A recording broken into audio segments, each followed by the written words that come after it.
Hello viewers, আজ আমরা জানবো বেগুনিয়া গাছ সম্পর্কে। বেগুনের এই কালারটি ছাড়াও হলুদ, সাদা এবং বেগুনি কালার পাওয়া যায়। গাছটি অত্যন্ত হালকা মাটি পছন্দ করে।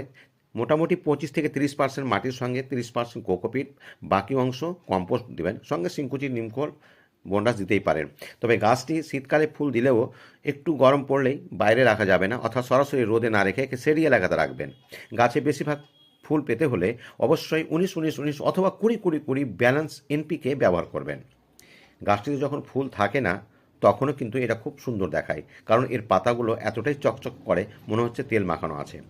গাছটি টবে অথবা হ্যাঙ্গিং দুটি জায়গাতেই দেখতে একটু ভালো লাগে।